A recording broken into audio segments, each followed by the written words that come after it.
Já, hún var hérna daginn hjá okkur, hún Soffía Sigurðardóttir og við vorum að ræða Geirfinnsmálið og það var áhugavert. Þannig að okkur langar að fræðast meira og hingað komin Hjálmtýr Heydal, lesaður. Mikill áhugamaður þetta mál. En áður en ég spyr þig að því að ég var að tala við hann Örn hérna áðan, útigangsmann.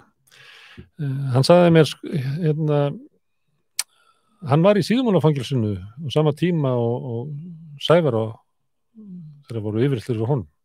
Og hann sagði að það var heyrt ósköpun þegar það verið að pynta Sævar. Já. Þannig að líka að Sævar hefði sendt sér bréf sem hann hefði einhvern tímann lagt inn í rannsóknina sem að hefði síðan horfið. Já. Þannig að það er víða tengslinn við þetta stóra mikla mál sem að einhvern veginn er svolítið svona ráðgáta þjóðarinnar. En ég hef alltaf samt að fá að spyrja þig, sko, á hverju ert þú áhugamaður Geirfinnsmálið? Já, ég kom aðeins við sögu eiginlega strax í byrjun. Það var þannig að ég bjó á Ásvallagötu 46 og fyrir neðan mig bjó Guðjón Skarphéðinsson. Og ég get dagsett þetta vegna þess að eldri dóttir mín fæddist 15. nóvember 1974 og Geirfinnur hverfur þarna 19. Já. Þannig þarna bý ég með Guðjóni, eða sérst í sama húsi og við kynntumst ágætlega, við vorum báðir með unga börn og vorum að hengja upp bleiur saman í þvottahúsinu og tölum við mikið saman og síðan vorum við að passa svona hvort fyrir annað og þannig að ég kom þannig inn í þetta mál og síðan hérna fer ég eina bílferð í þessu fræga Citroen bíl sem að Guðjón átti og Sævar fekk lánaðan og fór til Hollands og fyllt hann af dópi og ég fór eina... Passi í hurðunum eða? Já, ég held það. Ég veit ekki hvort það var þá í bílnum þegar ég satt í honum. Það kann að vera.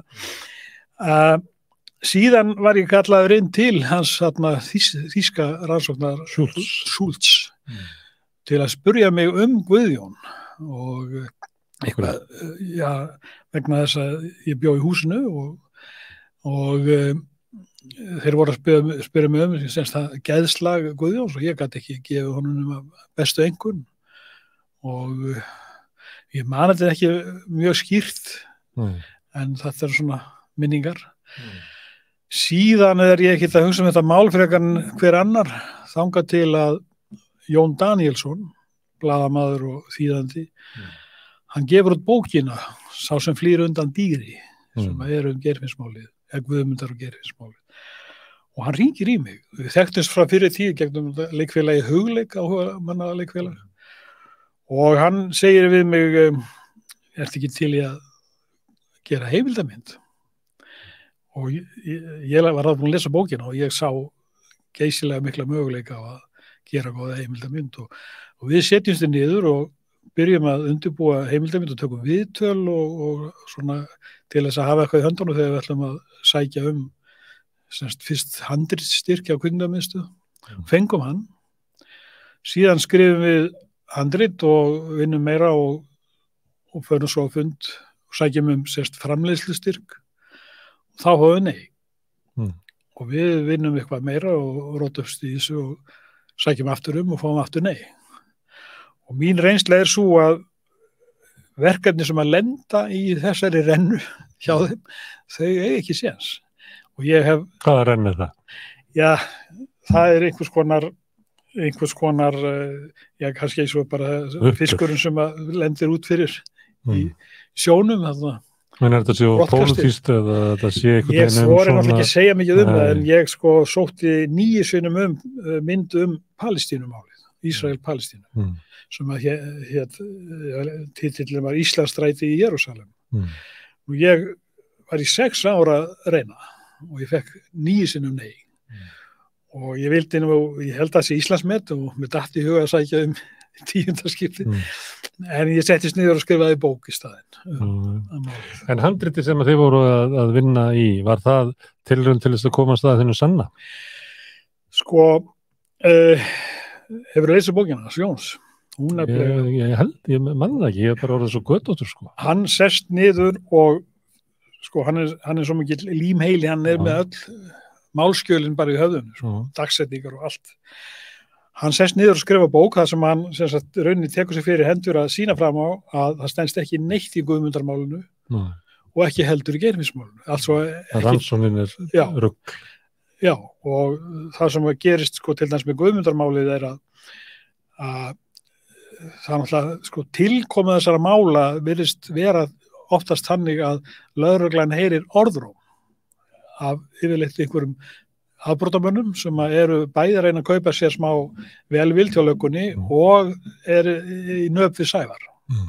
Sofía nefndi þetta með Stebba Almars. Já. Og hann ekki eitt sko.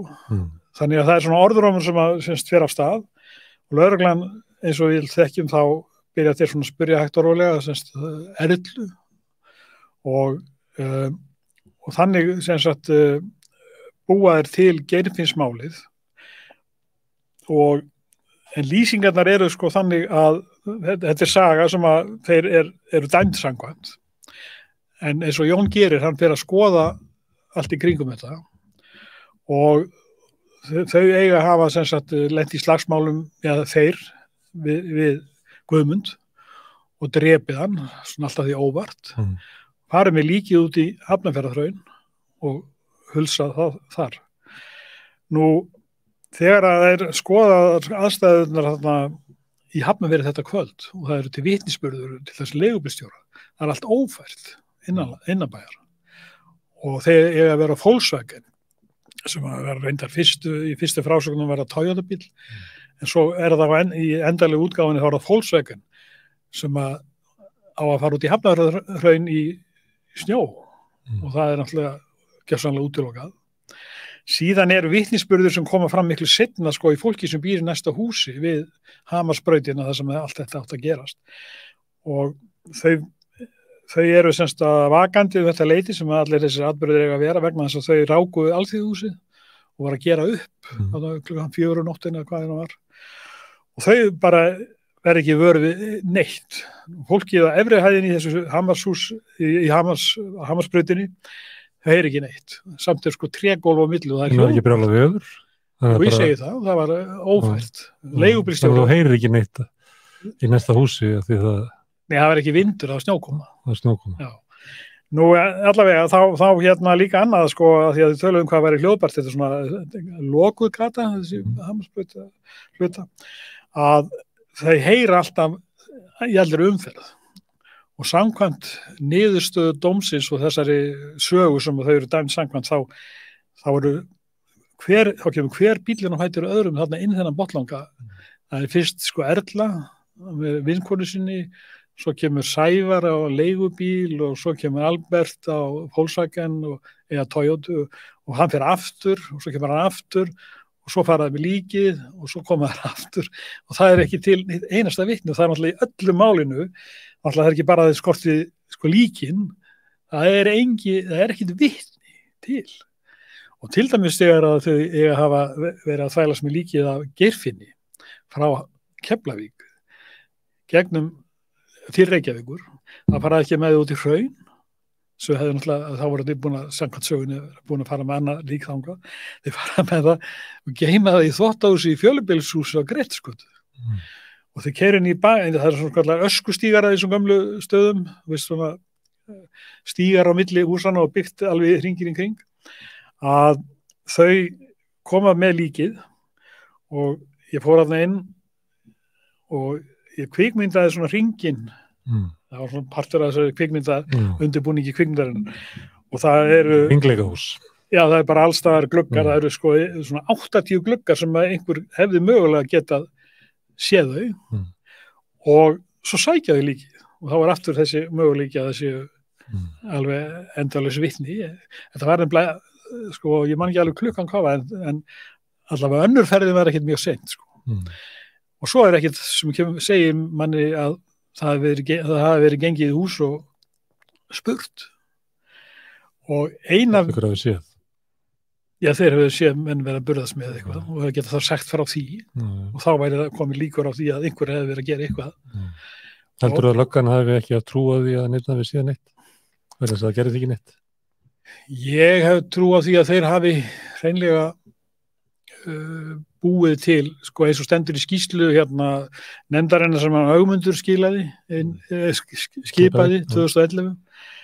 Niðurstaðan þar svo að lögreglan hafi verið með fyrirfram gefna niðurstöðu. Þeir hafi verið alveg, þeir hafi reynt að berja þetta allt inn í einhvern ramma sem þeir unnu samkvæmt. Og það tók náttúrulega mjög langan tíma að berja þetta saman vegna þess að þú sér að Sævar 1300 daga í gæsluvarðhaldi og Tryggvi Rúnar og Kristján Viðar eitthvað svipað. Og það verið að búa til einhverja sögu sem að svona gæti gengið, en eins og sko lögin þú átt að telja allt sakborning til tekna. Að þá sko til dæmis það ef þegar að þú ætlar að koma mönnum út í hraun á Fólksvagen í svakalegri snjókomu, að því að leitasveitirnar sem voru að leita Guðmundi, þeir óðu upp í hné snjóin. Það er allt, þú les bara dagböðunum. Þú keyrir ekki í Fólksvagen. Þú ferð ekki á Fólksvagen, sko, kannski hnéháan snjó. Var ekki innan sko Hafnarfjarðar, hvað þú út í Hafnarfjarðar hraun. Þannig að þarna verður mjög lítið sko trúverðugt og það ekki leitað sko að finna það sem sakborning í hag. Það bara neglt niður og svo getur náttúrulega að tala sko harðræðið sem og leiðir þetta til þess að fá fólk til að játa. Það náttúrulega þekkt sem sagt eins og Gísli Guðjónsson og hann Jón Friðrik, réttarsálfræðingarnir vitna að það hægt að fá rauninni hvern og einn til þess að bugast og fara að trúa og mér langar líka sko aðeins að vitna í sko smá plagg sem Það með þú leitar, má ég spyrja einu að því að þú hittir nú varst tekin í vitnaleyslu þegar Schultz var hérna. Já. Hann kemur og þá eru þessar rannsóknir svona út og suður og fólkinn í gæsluvarðhaldi. Heldur að hans hlutverk hafi verið að bara klambra saman einhverju sögu sem að gæti haldið og bara klára þetta mál svo það væri bara búið? Já, sko, það lítur að hafa runnið upp fyrir þremmenningunum sem voru Arnald Skults og þeir. Að þeir voru búin að handtaka Einar Bolla og klúbbmennin svo kalluðu. Að sko þeir voru í ógöngum. Já, einhverju stórkostlum ógöngum. Já, vegna þess sko að bara á 15. degi þá bæði Magnús og Einar Bolla komnir með sem sagt fjarvistarsannanir. Og samt eru þeir inn í 105 daga. En sem sagt á 15. degi með minnir það að þá er bara komið þannig að það á bara að sleppa þeim sko. Og meira segja eftir að þeim sleppt þá þeir settir í farbann. Þannig að lögreglan sko þarna einhvern veginn að reyna að hanga á sínu starfi eða sínu uppleggi en að Schultz kemur og hann sér náttúrulega bara sem profi að þetta ekki í lagi, það svo mörg gött í þessu að já, ég held það að hann hafi rauninni haft það hlutverk að tjasta þessu saman. Koma einhverju þá þarf að skipta að þetta ekki Volkswagen heldur Toyota og þetta Nei, það var nú reyndar sko þú þarf að laga svona ímyndlegt og það kemur fram kannski svona sagnir eða sagan sem að hann tjasta saman eða tjasta saman undir hans leiðsögn. Já, þetta allt hún heldur ekki heldur.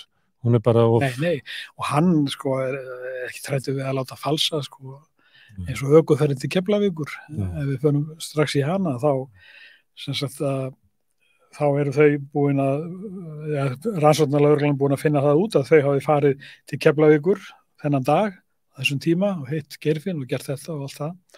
Svo kemur Vilhjálmur Knudsen og hann segir bara, já, ég veit hvar Sævar var 19. nóvember. Hann var á Kjarvalsstöðum og á kvikmynd sem við vorum að frumsýna ég og pappans, Ósvaldur. Og þetta í dagbók Vilhjálms. Og svo annað vitni, Kitty P. sem Sofía talaði hann var sko að njósna Sævar. Hann var á Kjarvalsstöðum. Svo og það komið alveg klárlega fram að Sævar á Kjarvalsstöðum. En hefur ekki getað fyrir því?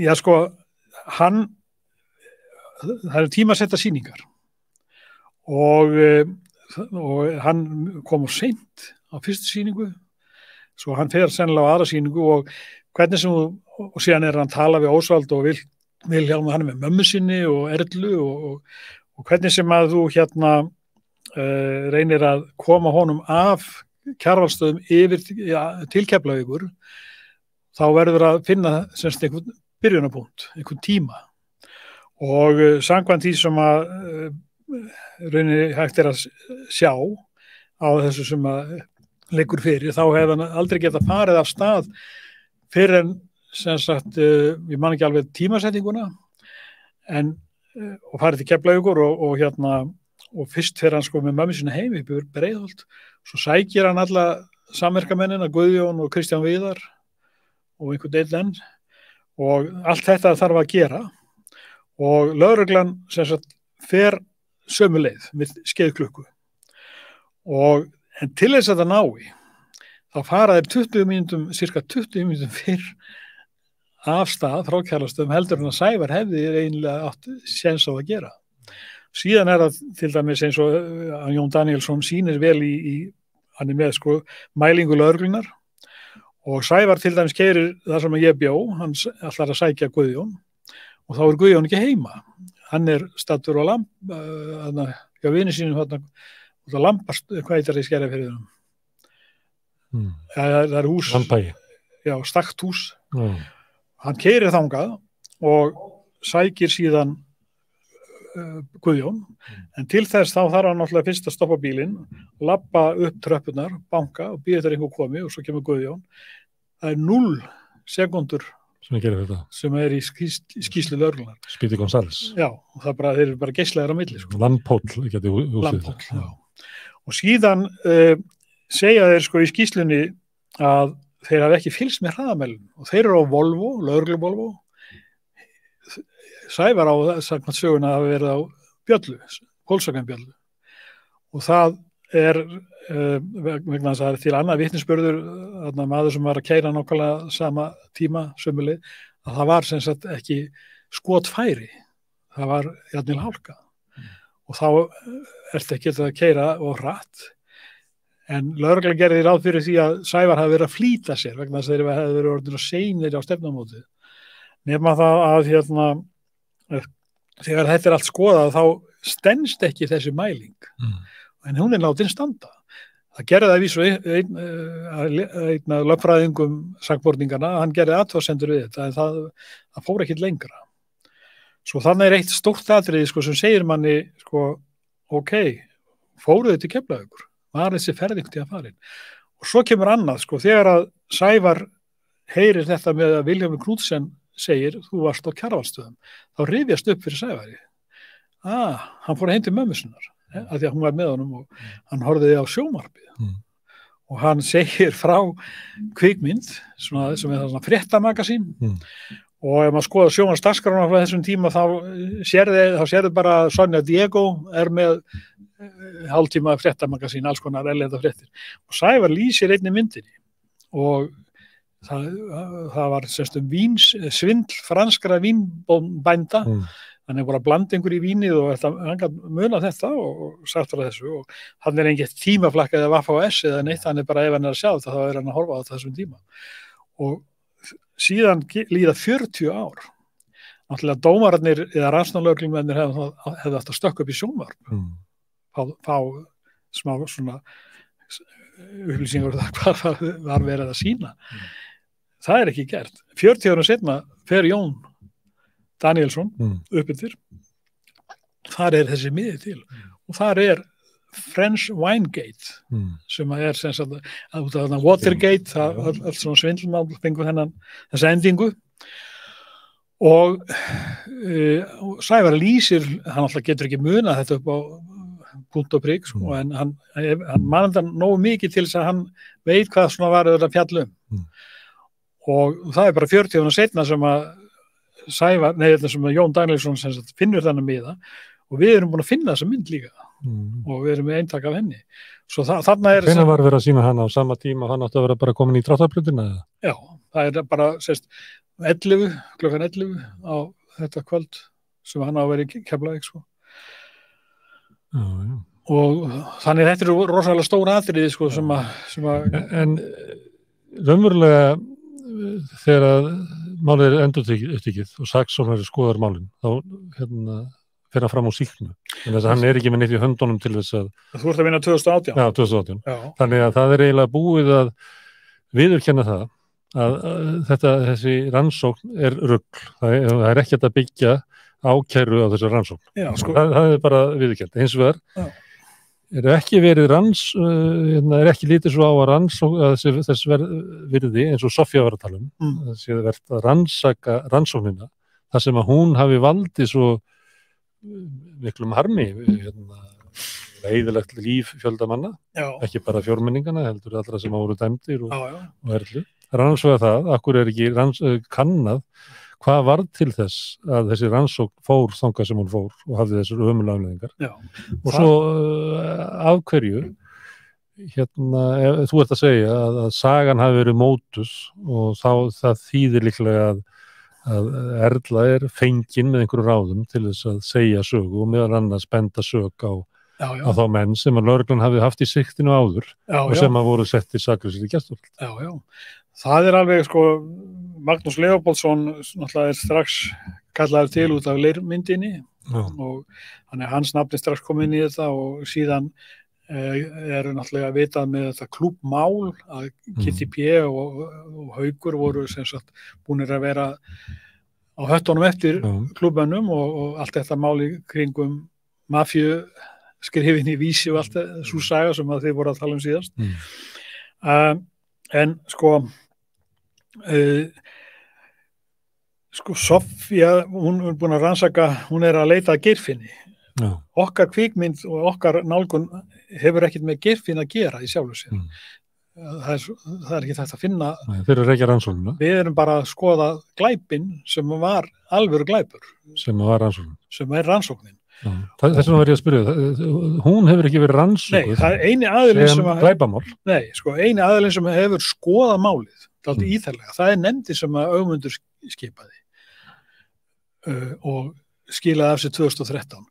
Og það fer síðan til endurupptöku nefndar og sú nefnd, hún ákveður að fara eftir þessu sem að varðar sko morðin að leggja til sýknu en tekur röngu sakargiftirnar til hliðar eins og við erum eins og vera í umræðinu núna og þeir leggja til sýknu og síðan fer þetta bara á færibandi upp í Hæstarétt gegnum ríkissaksóknara og bara sýkna en engin efnisleg meðferð og það er sko, ég er með þá kenningu að ef að dómsvaldið gengist inn á það að röngu sakagiftirnar hefðu verið í sama farvegi og allt annað bara falskar játningar og vafasamar játningar og ungt fólk sem að lendir í hremmingum og lendir í þannig umhverfi að þau bara missa fótana og taka upp sögu sem er búið að matriða áður. Já, eins og Soffía nefndi meðan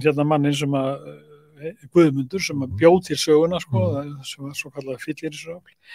Ja, ef að dómsvaldið sem sagt fellst á það að þau séu ekki bara sýknuð vegna skorts á sönnunum, heldur séu saklaus. Að þá er að og segja semst að röngu sakagiftirnar standist ekki frekar. Þá bætast við fjögur fórnarlömb lögreglunar sem eru klúbbmennirnir og Einar og Valdimar. Þá eru þeir líka fórnarlömb sömu vinnubragða. Ekki rangra sakagifta Erlu. Nei, ekki Erlu, Sævars og Kristjáns Viðars, þau voru alltaf dæmd fyrir það. Sko. Þarna er sem sagt ríkislögmaður sem að barðist gegn því að Guðjón Skarphéðinsson gæti sótt bætur. Hann lýsir því yfir að það sé ekkert sem segi að opinberir starfsmenn hafi gert eitthvað ránt. Brynjar Níelsson bara fyrir örfáum dögum var að segja þetta, hann er búin að segja það miljónsinnum og ég þekki menn innan úr þessu kerfi sem að eru alveg sannfærður sekt Erlu og eru líka gjörsamlega ósáttir við sýknununa. Og hvað vildi að fá hvað í staðinn? Og þeir segja bara dómunum frá 1980 stendur. Það er ekkert búið að afsanna hann, segja þeir. Og svo segir til dæmis endurupptöku dómurinn núna, það er engin ný gögn í málinu. og þess að það lokaði á Erlu, endanlega, hérna heima. Engin ný gögn, en það er búið að sýkna í mildtíðinni, en sýknunin unnin þannig að það ekki farið ofan í málið. Heldur þetta bara keyrt í gegn vegna þess að það sjá allir að það einhver sem hefur gert stórlega á sig og réttarvörslukerfið fer þessa leið og vonast til þess að sleppa. En Erla heldur áfram, eðlilega, og mér langar aðeins að lesa hérna smávegis þegar að því að vera að tala hvað fólk þolið mikla fangavist áður en að fer að efast eigin vitneskju og sína eigin stöðu og hvað það veit og hvað það gerði og allt það. Að þegar að Einar Bollason, Magnús, Sigurbjörn og Valdimar eru sýknaðir og náttúrulega lýstir saklausir, þá sagt dómurinn... Þeir voru náttúrulega, þeir var aldrei stemt, þeir voru dæmt á bæturnar, eða ekki? Jú, þetta dómurinn, það sem þeir voru dæmdar þarna. Þeir voru náttúrulega aldrei ágerðir. Nei. Dómurinn telur einsýnt að stefnandi, það eru þeir, hafi liðið mikla þjáningar í gæsluvarðhaldinu og eftir það. Skýrsla stefnanda líðan sína sem gefin var fyrir dómi var á allan hátt trúverðug. Líðan í fangavistinni. Þar kemur ljóslega fram svo andlega þjáning að vera hneftur saklaus í gæsluvarðhald sem framlengt tvisvar sinnum og verður 105 dagar að lengd. Óvissan, kvíðin og vanlíðanin sem leiddi til þess að saklaus maður fer að efast sitt eigið sakleysi og fer að halda að hann hafi í raun verið flæktur í alvarlegan verknað á þess að muni það. Þetta niðurstaðan, þetta eru orðanum sem spildum Einari Bolla. Og svo ef þú ferð hérna í bækurnar sem Einar og Magnús skrifuðu, eða það voru einhverjir aðrir sem skrifuðu fyrir það, minnum mig, þá stendur bara einnig blaðsíðu að Einar segir, eftir viku var ég farin að efast og ég farin að halda að ég hefði verið flæktur inn eitthvað sem ég bara myndi ekki og að því hann treysti yfirvöldum, hann treysti réttlækjaslunni, þá hlýtur þeir að vera að segja eitthvað sem hann bara, og þetta eftir viku. Og þetta, síðan segir hann og hérna Valdimar og Magnús í brefi sem að þeir sendu Katrínu Jakobsdóttir þegar að stóð til að Erla var verið að ræða að hún fengi bætur. Þeir mótmæltu því og þeir segja í brefinu að það geti engin manneskja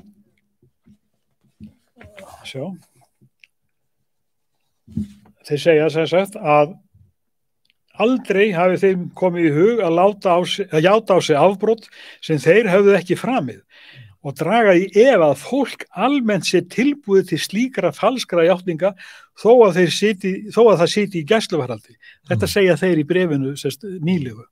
En sjálfur segir svo, eins og ég sagði áðan, Einar að eftir bara viku var hann farin í eftir sjálfan sig.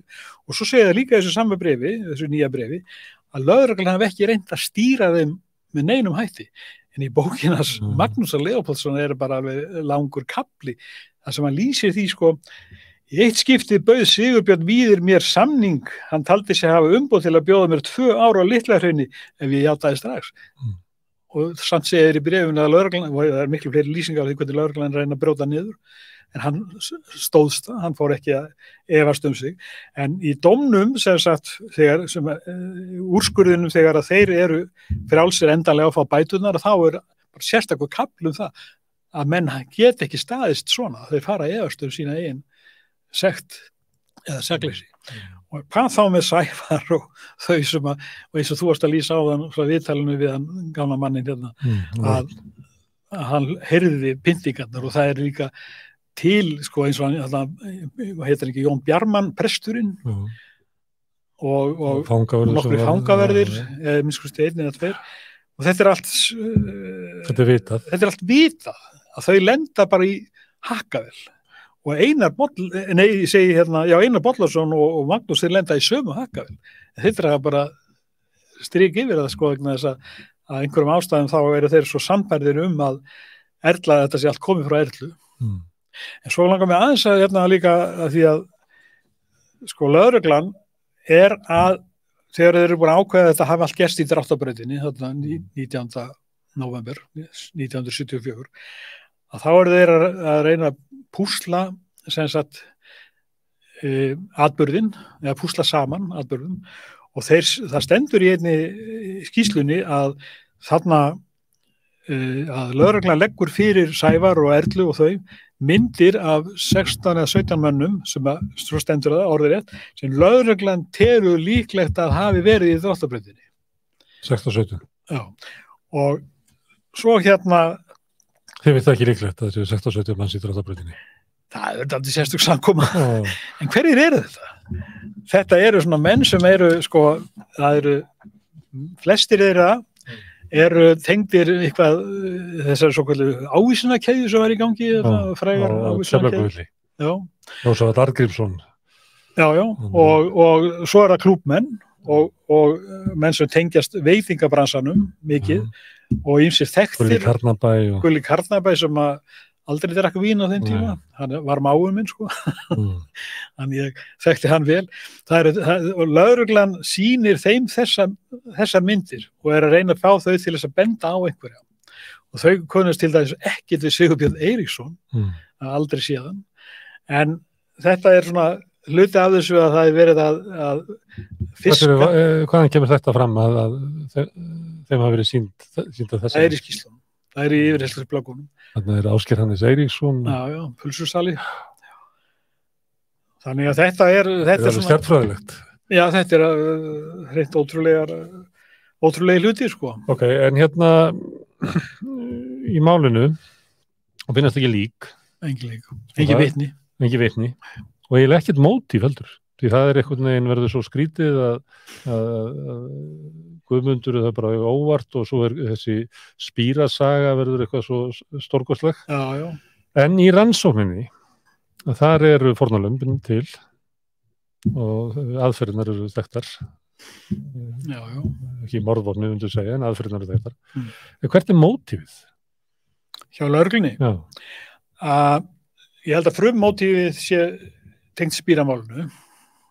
Sem sagt, síðan er hérna, Sævar er náttúrulega, það er fylgst með hann. Hann er þekktur. Hann er dópsali. Og þetta er svona klíka sem að þetta er engin... Löggan þolar hann ekki. Hann er öðruvísi. Já, og hann er með hóp í kringu sig. Sko. Hann er smákrimmi sem að getur svona blandast inn í svona listamannakreðsur. Já, hann var með kvikmyndadrauma sko. Og svo eru allir kringum hann menn sem eru náttúrulega líka ofbeldismenn og hérna og hafa farið inn og út af fangelsi og það er sko það er alltaf erfitt að átta sig á sko nákvæmlega þessum hugsanagangi hjá lögreglunni sem að gera það verkum að þeir fara alla þessa leið og taka þessa sögu sem að er sögð í fylliríi. Það er einhvers staðar til samanburður á þessum hérna sögunni sem er sögð og því sem að síðan hérna verður niðurstaðan. Það er alveg ótrúlega lesning. Ég mátti að finna þetta hefði í þessum blöggum. Þess að það eru svo mörg atriði sem að passa. Það er sviðsetningin í staðurinn og það eru einhverjir af þessum karakterum sem að þessi Guðmundur lýsir. Og það eru peningupphæðin sem að talað um 70.000 kall. Það er sendibíll. Ég man ekki, það eru alveg 10 atriði sko sem að... Þú ert að tala um það sem þú kallar áðan fyllirísröfl í þessum Guðmundi Jagnarsinni sem er kveikin að þessu. Já, það er löngu, það er svona 2 mánuðum áður og þau eru handtekin. Að þá er komið handrit. Myndi maður segja, stórum dráttum. Í fínu brasa, já. Og hérna... Af hverju? Það hefði ekki að það mótíf. Meinar af hverju fer rannsóknin svona langt? Er það þá hugmyndin að þeir eru bara byrjaðir með eitthvað rannsókn og þeir finnst þeim vera svona bara komni nála því að handtaka alla þessa menn sem að tengja rannsóknarflokknum og menn bara gleymi sér í... Þeir taka sko, virðist vera trúanlega sögurnar sem að óvinni Sævars í afbrotabransanum segja og þar eru þeir komnir með sko að hann viti eitthvað um Geirfinnsmálið, Sævar viti eitthvað um Geirfinnsmálið og Guðmundarmálið. Og þá spurningin sko, hver hefur frumkvæðið því að spyrja þessa fanga og akkurat þessi mál? Þá að byrjuðu eitthvað svona rannsókn í tengslum við Spíran. Já. Sagði þess að Guðmundar komin fram? Já, mál Guðmundar ekkert kriminelt, þetta mannskvarf. Nei, ég segi þess að fyllir í srölu sem það var komið áður. Já. Sérst sviðið og svona nokkri karakterar og svona nokkri atburður, þeir eru þarna. Og síðan bara fólki raðað í hlutverk og barið inn í hlutverk og eins og bara lýsingarnar á því hvernig fólk brotnar og bugast og Sævar var mjög, hann neitaði öllu upphafi. Hann kannast ekkert við þetta og Tryggvi Rúnar og þeir koma bara fjöllum, Og svo er líka gaman að velta fyrir sér, þegar Sævar fattar að það er alls að hvað hann segir, hann reynir að segja þetta sé allt bara miskilningi byggt, að það ekki hlustað á hann, að því sambandi við Guðmundarmáli að þá það sem alltaf skemmtilegt að því leyti að svona skondi að því leyti að það alltaf afhjúpandi að fyrst það Toyota-bifreið, gul Toyota-bifreið sem þeir að keyra með líkið að Guðmundi. Svo uppgötvaði einn lögreglumaður að þetta bíll pappa Alberts að hann átti engan Volkswagen þessum tíma, engan Toyota þessum tíma, hann átti Volkswagen. Þá breytist það í Volkswagen og allt í einu hjá öllum komin Volkswagen. Og Sævar gerir meira, hann bætir inn einum manni, Gunnari. Öllum fyrstu skýrslunum ekkert minnst á neitt Gunnar. Svo allt í einu komin Gunnar, þá hann komin allstaðar. Og hann kallaður... Löggan bera söguna á milli. Já, hún alltaf samprófa og berja á milli. Og svo eitt til dæmis að í þessari íbúð þar sem að slagsmálin eru og fólkið upp á lofti heyrir ekki neitt. Það heyrið alltaf þegar þau voru að spila tónlist og stöppuðu þá í gólfið eða fannst það að vera á hátt. Að hann drepinn í þessari íbúð samkvæmt sögunni og það ekkert í íbúðinni. Teppir eru sendið Þýskalands og það finnst ekki neitt. En einn af föngunum sem var að koma sér vel hjá lögreglunni og var illaði Sævar, það var maður sem var, ég held að hann hafi verið skotin í Erlu eða reyna við hann eitthvað, hann segist að komið í íbúðina örfáum dögum eftir að morðið var framið og það hafði bara verið blóðslettur og vesinn út allt. En svo þeir svo óhefni að Kristján P. hann kemur líka í íbúðina bara mjög svipuðum tíma og hann sér ekki neitt. Og þannig að það fer eitt vitni þurfum við sem þjóð að taka þetta mál og rannsaka það einhvern veginn eða þetta afgreitt mál setur bara eftir þú og Sofía og okkur sérvitringar sem að það hugsa þetta. Getum talað þetta á elliheimilinu með allt á hreinu. Hvað að gera við þetta? Þetta náttúrulega stórkostlegt réttarmorð. Já, það búið að leggja til og ræða á Alþingi að þingið skipi nefnd. Það fer ekki í gegn. Og ég man að hann einn þingmaður Pírata, hann talaði þetta sem algjört bara spurningum þetta væri svo mikill blettur á þjóðinni sem að yrði að þrífa af og það ekkert verið að því. Dómsvaldi vill ekki hleypa því í gegn og nú til dæmis aðstofað með dómsmálaráðherra mjög harður á því að Erla sé sek og nú bara loka á alla hennar möguleika innanlands og það náttúrulega næsta skref að fara til mannréttindadómstólsins í Evrópu og þannig að þetta verður ekki leyst af íslenskum dómsvöldum eða réttargæslukerfi eða hvað það heitir og til dæmis eins og að Brynjar Níelsson sagði daginn í útvarpsviðtali að aðalfréttin og aðalhneykslið að stjórnmálin skuli hafa yfirtekið málið þegar að sýknan fór í gegn af því það var náttúrulega Ögmundur Jónasson sem skipaði nefnd, þá eru stjórnmálin komin inn í þetta og hann álítur þetta að vera árás á dómsvaldið.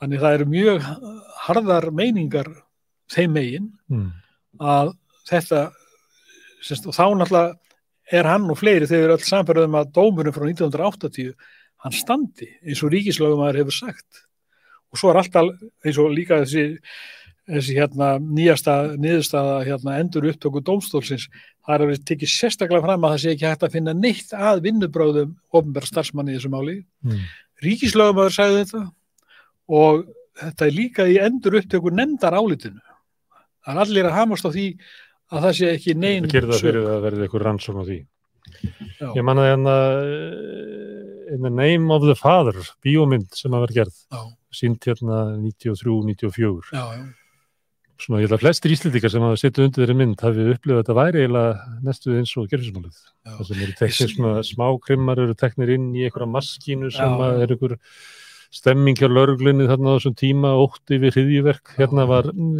fíkniefni nýkomin inn og rosalega ótti við róttækni og eitthvað fleira og Manson-málið í svona minningu og eitthvað svona gæti bara þetta fólk gæti bara gert allt svona skapaða hluti einhver leyti hafa Bretar gert upp við það mál sem að svo mynd fjallaðum ég sá ekki það mynd þú ættir að sjá hann, hún stórkostleg og hún eiginlega gerfismálið þú ættir bara að fara að leita að henni ég verð að sjá hann því að hún með svona sama, þeir sita endalaust inn í saklausir í fangilsi og svo sleppt út það var svona það eitthvað svona ljúkning á máli eitthvað svona tilraun samfélags til þess að ef að samfélagi brýtur svona hataramlega gegn svona mörgum fjórmenningunum og þeir sem voru dæmdir verður ekki að gera það einhvern veginn sómasamlega Jú, hugmyndir að reyna að gera kvikmynd sem náttúrulega góður miðill af því að það til dæmis með þessa bílferð sem við varum að tala áðan það svo gott að gera það grafískt hvað þessi mínútan sem áttu 2 mínútur hér hvernig búaði til það er þetta Sigursteinn var með eitthvað svona tilraun ég man alltaf eftir þannig að þegar bílinn breyttist úr Toyota í Volkswagen, það í þeirri myndin sem hann og hann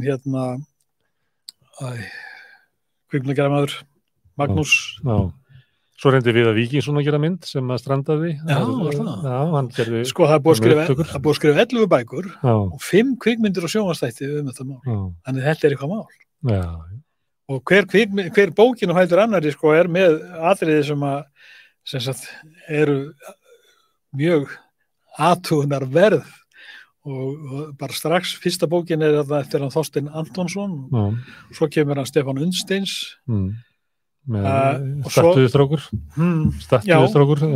og svo kemur bókin frá Sævari sjálfum, það dómsmálið sem við alveg mikið það sem Ragnar Aðalsteinsson vann mikið af þeim skýrslum þannig að þetta hefur snert marga og er óleyst mál og Erla situr uppi með það að hún sé sek að hafa borið rangar sakir á þessa menn og sem að þér finnst óréttlátt algjörlega út í hött og þessu máli getur ekki lokið öðru sem að þannig að ég verði sáttur og fleiri að Erla fái sem sagt sýknun